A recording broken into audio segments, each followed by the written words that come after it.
தெரிஞ்சதெல்லாம் எடப்பாடியார் எடப்பாடியார் எடப்பாடியார்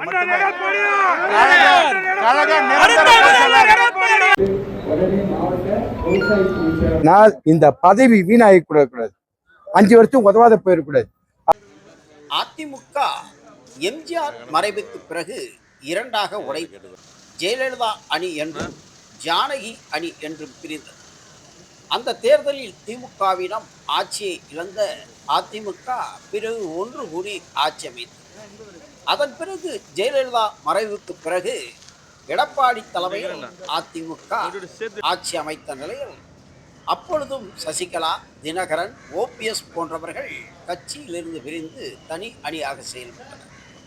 இந்த நிலையில் 2026ஆம் ஆண்டில் அதிமுக 47 சீட்டுகளில் வெற்றி பெற்று 3ஆம் இடத்துக்கு சென்ற நிலையில் மீண்டும் இரு பிரிவுகளாக பிரிந்தது.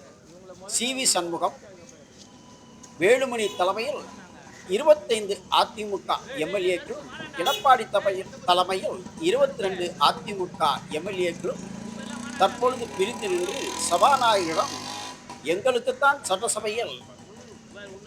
சட்டசபை தலைவர் அந்தஸ்து கொறடா மற்றும் செயலாளர் அந்தஸ்து, துணைத் தலைவர் அந்தஸ்து தர வேண்டும் என்று போட்டி சபாநாயகரிடம் கடிதம்.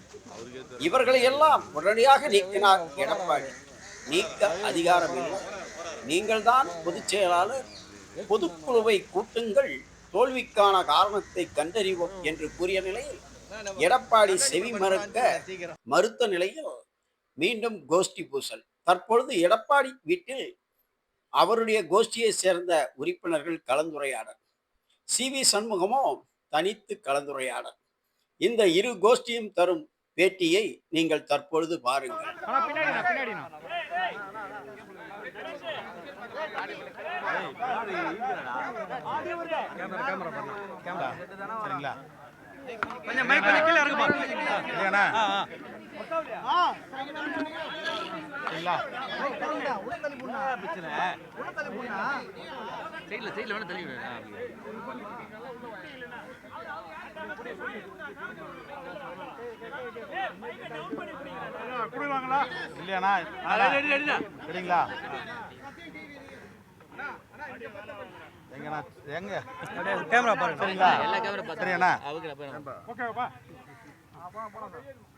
புரட்சித் தலைவர் எம்ஜிஆர், இதே தெய்வம் அம்மா இருவரும் தெய்வங்களையும் வணங்கி அம்மாவுக்கு பிறகு கட்சியையும் 4 ஆண்டு காலம் அம்மாவின் ஆட்சியையும் வழிநடத்தி கண்ணை இமை காப்பது போல் காப்பாற்றிய கழக நிரந்தர பொதுச் செயலாளர், மக்களின் முதல்வர் ஐயா எடப்பாடியார் அவர்களையும் வணங்கி நாங்கள் ராணிப்பேட்டை கிழக்கு மாவட்டம் காவேரிப்பாக்கம் பகுதியிலேருந்து வந்திருக்கோம். காவேரிப்பாக்கம் பகுதி சோளிங்கர் தொகுதி முழுக்க இருக்கிற பொறுப்பாளர் எல்லாருமே வந்திருக்கிறோம்.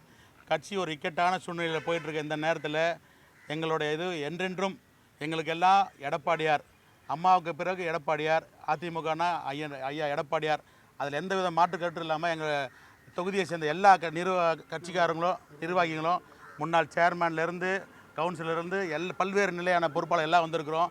நாங்கள் என்றென்றும் எடப்பாடியாரின் வழியில் தான் இருப்போம். எடப்பாடியாரை விட்டு நீங்கி செய்கிற வேலை, அது மாதிரி தப்பான வேலைகளை நாங்கள் எதுவும் செய்ய மாட்டோம். எங்களுக்கு எந்த ஆதாயமும் கிடையாது. எல்லோரும் சாதாரண கட்சி தொண்டர்கள் தான். எல்லாருக்கும் தெரிஞ்சது கட்சி தான். அன்றைக்கி சலசலப்பு ஆரம்பித்த நாள் முதலே எங்கள் சோளிங்கர் தொகுதியாக இருக்கட்டும், ராணிப்பேட்டை கிழக்கு மாவட்டமாக இருக்கட்டும், அவங்க எல்லாருமே ஐயா எடப்பாடியார் வழியில் தான் போகணும்னு சொல்லிட்டு இன்றைக்கி எல்லோரும் நாங்கள் ஒரு 100 பேர் கிளம்பி வந்து ஐயா எடப்பாடியாரை பார்த்தோம். கழக துணை பொதுச் செயலாளரை பார்த்து ஐயா அவரையும் பார்த்து ஆசி பெற்று போனோம்.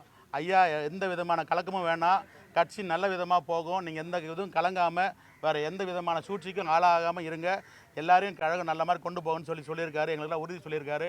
நாங்கள் ரொம்ப மன சந்தோஷத்தோடு எல்லோரும் ரொம்ப சந்தோஷத்தோடு சந்தோஷத்தோடு ஐயாவை பார்த்துட்டு எல்லாம் வீட்டுக்கு கிளம்புறோம். என்றென்றும் எங்களுக்கு தெரிஞ்சதெல்லாம் எடப்பாடியார் எடப்பாடியார் எடப்பாடியார் மட்டுமே.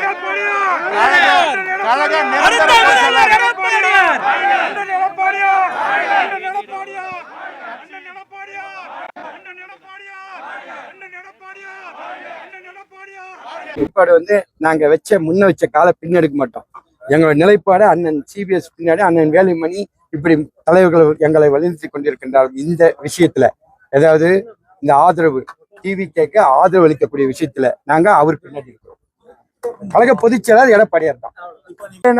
எங்கள் பயணம் அண்ணன் சி.வி. சண்முகம், முன்னாள் அமைச்சர் அண்ணன் சி.வி. சண்முகம், அண்ணன் எஸ்பி வேலுமணி போன்ற வழிநடத்தக்கூடிய தலைவர்கள் பின் சென்று கொண்டிருக்கின்றோம்.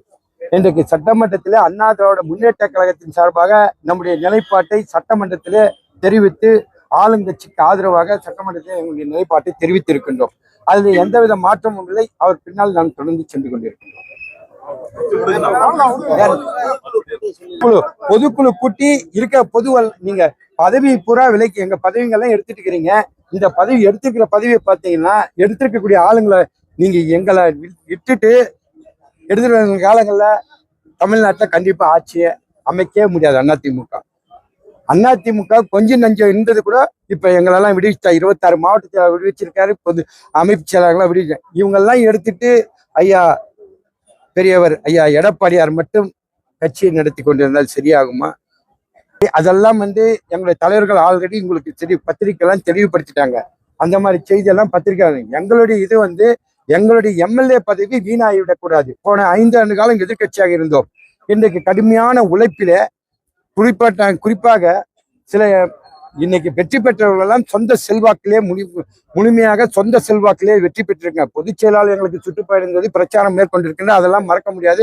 நன்றிக்கு அந்த இதுக்கு நன்றி கடன் பட்டவர்கள் தான், இல்லை என்று சொல்லவில்லை.